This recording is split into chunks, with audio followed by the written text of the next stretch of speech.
Everyone, welcome back to my another vlog. कैसे हैं आप सब? आई होप आप सब अच्छे होंगे। मैं भी बहुत ज़्यादा बढ़िया हूँ। तो आज है 4th नवरात्रा और आज मम्मी कर रही है पिन्नी।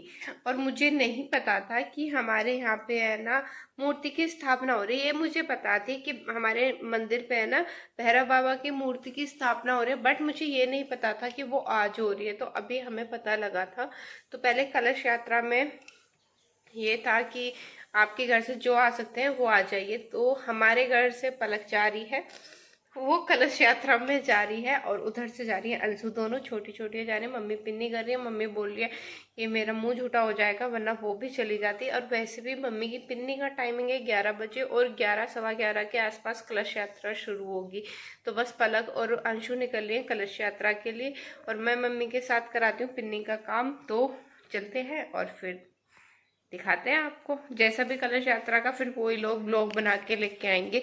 जो भी ब्लॉग बनता है उनसे जितना भी ब्लॉग बनेगा वो लोग ही शूट करेंगे, और फिर मैं आपको दिखाऊंगी कि उन्होंने क्या शूट किया है क्या नहीं करा है। मैंने वैसे उनसे बोला था कि आप किसी से बोल देना, वो आपका ब्लॉग शूट कर देंगे। अब देखते हैं कितना शूट कर पाती है वो लोग या नहीं। मैंने बोला मैं ब्लॉग की इतनी टेंशन मत लेना, तुम लोग अपने उस पर फोकस ज़्यादा करना कि तुम ज़्यादा से ज़्यादा अच्छी तरीके से लेके आ सको। तो बस उसी के ही है। और मिलती हूँ, मैं चलती हूँ नीचे। मम्मी आवाज़ लगा रही है, शायद आ गई हैं सब। तो बस मैं मिलती हूँ थोड़ी देर में आपको। तो गाइज अभी है ना सब आ गए हैं जिसको मम्मी ने बुलाया था। इसमें से कुछ मेरी चाची हैं और अम्मा हैं, और कुछ मोहल्ले की ही औरतें हैं। तो पिन्नी में आपको जैसे पता है, जैसे हम कन्याओं को जिमाते हैं, सबसे पहले हम कन्याओं का टीका लगाते हैं, पैर धोते हैं, वैसे ही पिन्नी की औरतें जो आती हैं उनके साथ भी यही सेम प्रोसेस होता है, जिसमें हमें उन्हें टीका लगाना होता है, पैर छूना होता है। पर कन्या है ना, कन्या झीलते हुए वो बहुत सारी बातें कर सकती है, बट पिन्नी खाते हुए वो लोग कुछ नहीं बोलते। जब एक बार प्रसाद आपके हाथ में आ जाएगा ना, उसके बाद जब तक आप फिनिश नहीं कर सकते तब तक आप कुछ नहीं बोल सकते।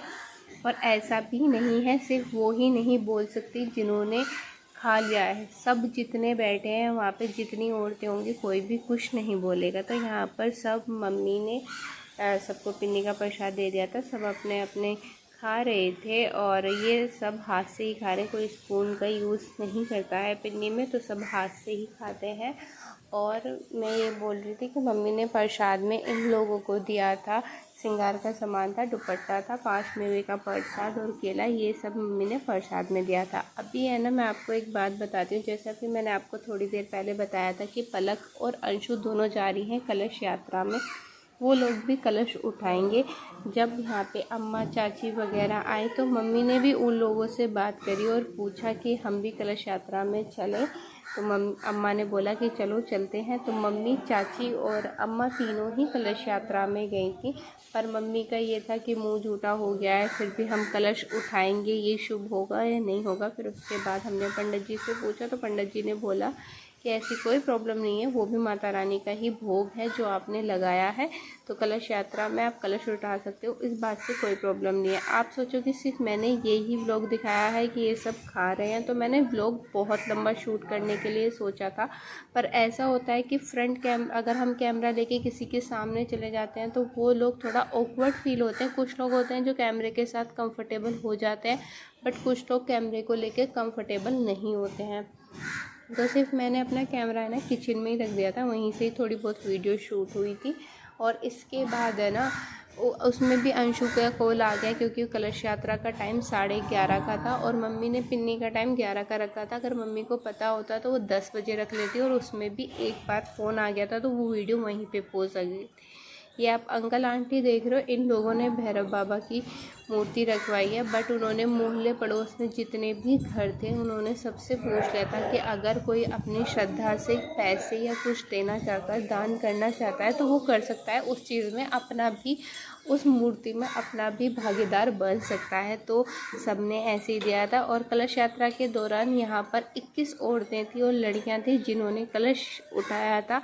तो सब अभी मंदिर से निकल गए हैं। मंदिर से निकलने के बाद ये सब घूमते हुए पूरे गांव में कलश यात्रा होगी, और उसके बाद दोबारा मंदिर में आके फिर मंदिर की स्थापना होगी। यहाँ पे आप पलक को देख लो, ये वीडियो अंशु ने शूट करी थी। पलक, टीना और ये सब एक साथ थे।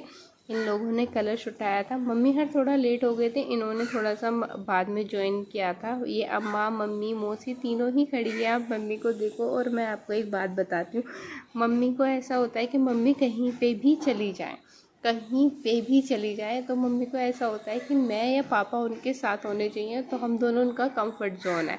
अब मैं भी नहीं थी और पापा भी नहीं थे, और यहाँ पे गर्मी इतनी ज़्यादा हो रही थी उस दिन, तो धूप भी बहुत कैडी थी। और आप ये सड़क देखो, ये पक्की सड़क है ना, तो ये धूप की वजह से इतनी गर्म हो रही थी ना कि लोगों के सबके, इन सबके पैर है ना बहुत बुरी तरीके से जल रहे थे। मम्मी ने काफ़ी कोशिश की, पर थोड़ा सा रह गया था, 100-150 मीटर का डिस्टेंस रह गया था मंदिर से। मम्मी का एकदम से बीपी हाई हो गया, उनकी हार्ट बीट बढ़ गई। तो फिर बल्कि चाचू ने पहले ही बोल दिया था कि भाभी आप चप्पल पहन लो, अब पैर चलेंगे, आपको प्रॉब्लम हो जाएगी, बट मम्मी ने नहीं माना। फिर इसके बाद ये सब कलश लेके आ गए। यहाँ पे पंडित जी ने भगवान जी की पूजा के लिए जो जल वगैरह लेके आए हैं उससे थोड़ा सा पूजा कराया है, और उसके बाद 1-2 आहुति देने के बाद यहाँ पे मंदिर की मूर्ति की स्थापना होनी शुरू होगी। तो मैं आपको बताती हूँ कि हमारा जो ये प्लान था कि भैरव बाबा की और राधा कृष्ण भगवान की मूर्ति दोनों की एक साथ स्थापित कराएंगे, बट वो नहीं हो पाया। पता नहीं मूर्ति का कोई इशू हो गया था, मिली नहीं, अब पता नहीं वो क्या हुआ। पर अभी फ़िलहाल भैरव बाबा की हुई है, कुछ दिन में राधा कृष्ण भगवान की भी मूर्ति होने वाली है। आप देखो यहाँ पे मम्मी, अम्मा वगैरह सब बैठे हैं। तो जितने लोग भी कलश लेके आए थे सब यहाँ पे बैठे थे और बारी बारी करके सब आहुति लगा रहे थे। और यहाँ पे मंदिर में भैरव बाबा की हो गई है स्थापना। यहाँ पे बस उन्हीं का ही पूजा वूजा चल रही है, सब अपनी बारी बारी करके आरती लगा रहे हैं। काफ़ी अच्छा लगा, काफ़ी मन लगा यहाँ पे सबका। मैं तो नहीं गई थी, पर मुझे तो वीडियो देख के ही इतनी अच्छी फीलिंग आ रही है। पलक बताएगी आपको, मैं नेक्स्ट व्लॉग में पलक से पूछूंगी कि उसका एक्सपीरियंस कैसा रहा। फर्स्ट टाइम उसने कलश उठाया था। बल्कि इतनी मतलब होता है, अगर मन में श्रद्धा हो तो सब कुछ हो सकता है। पर मुझे तो उम्मीद भी नहीं थी, और मुझे तो अपनी मम्मी की भी बिल्कुल उम्मीद नहीं थी कि वो पूरी परिक्रमा और जो पूरे गांव में घूमते हैं वो कर लेंगी, बट उन्होंने नहीं हुआ। बीच में तो जब मम्मी की हालत ख़राब हो गई तो मोहल्ले की औरतों ने, गाँव की औरतों ने, सबने बोला था कि ला हमें दे दे अपना कलश, ता हमें दे दे। तो मम्मी ने बोला कि नहीं मैं ले जाऊँगी, थोड़ा मुझे सांस में प्रॉब्लम हो रही है। जैसे मैंने आपको बताया था मम्मी को हीमोग्लोबिन की प्रॉब्लम होती है। जब हीमोग्लोबिन कम होने लग जाता है ना, तो हमारे हार्ट तक है ना ब्लड कम जाता है, जिसकी वजह से पंपिंग होने में दिक्कत होती है। तो बस वही कभी कभी मम्मी को हो जाता है। यहाँ पे मूर्ति स्थापित हो गई है, यहाँ पे कीर्तन चल रहा है, सब डांस वांस कर रहे हैं, गीत गा रहे हैं।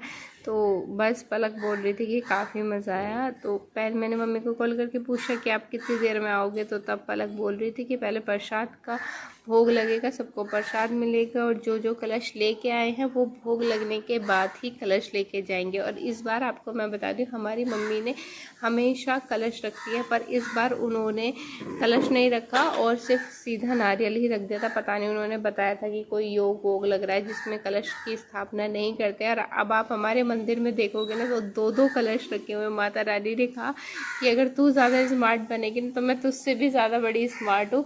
तो माता रानी अपनी जो ने चाहिए ना वो चीज़ इंसान से करा ही लेती हैं। वैसे ही हमारे साथ था कि हमने बिल्कुल कीर्तन का हमारा प्लान नहीं था, सडन प्लान बना, और वो भी माता रानी की इच्छा थी। माता रानी की इच्छा की वजह से ही हमारे कीर्तन हुआ, पिन्नी हुई, और अब कलश यात्रा में मम्मी और पलक ने दोनों ने ही भाग लिया। वरना उससे एक दिन पहले तक कुछ भी नहीं था कि ये लोग जाएंगे या नहीं जाएंगे, कुछ भी प्लान नहीं था। पर जो होता है अच्छे के ही लिए होता है। कहते हैं जिसको भगवान चाहते हैं ना, उसे ही वो सौभाग्य प्राप्त होता है। तो मम्मी और पलक को भैरव बाबा बुला रहे थे, उन्होंने उन्हें इतनी सद्बुद्धि दी और इतनी सद्बुद्धि प्रदान करी कि वो लोग कलश यात्रा में गए। तो गाइस यही था आज का थोड़ा। गाइस कल रात है ना, मैं व्लॉग का एंड करना भूल गई थी। अभी मैं व्लॉग एडिट करना बैठी थी तो मैंने देखा मैंने व्लॉग का एंड ही नहीं किया है। मैं आपको एक बात बताती हूँ, कल मम्मी का कोई प्लान नहीं था। वो जैसे आपने व्लॉग में अभी देखा होगा कि वो लेने जाएंगी कलश। वो तो सडन प्लान बन गया था।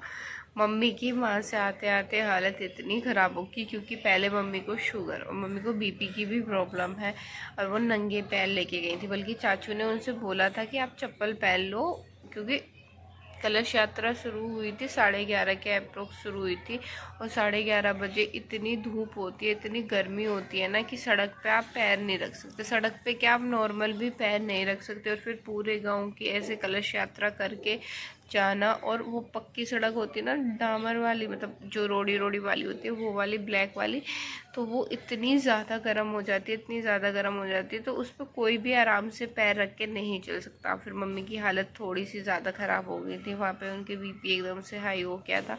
फिर एक चाचू हैं हमारे मोहल्ले के, उन्होंने ही मम्मी को फिर बोला कि भाभी आप चप्पल पहन लो। और सारे मोहल्ले की औरत ऐसी हो गई थी, पता नहीं इसे क्या हो गया क्या हो गया। सबने बोला ला हमें देते अपना कलश। बोला कि ऐसी कोई दिक्कत नहीं है। मम्मी तब ज़्यादा हाइपर कर जाती है, या तो उनके साथ पापा होने चाहिए या फिर मैं होनी चाहिए, और अगर हम दोनों में से कोई भी नहीं है ना, तो मम्मी हाइपर होंगी ही होंगी। अगर उन्हें थोड़ी सी भी प्रॉब्लम है ना, हमें पता है कि उन्हें कैसे ट्रीट करना है। तो वहाँ पे मम्मी की थोड़ी तबीयत ऐसी हो गई थी। तो गाइज़, आई होप आपको मेरा व्लॉग अच्छा लगा होगा। और अगर आपको मेरा व्लॉग अच्छा लगा है तो प्लीज़ लाइक करना, शेयर करना और चैनल को सब्सक्राइब करके जाना।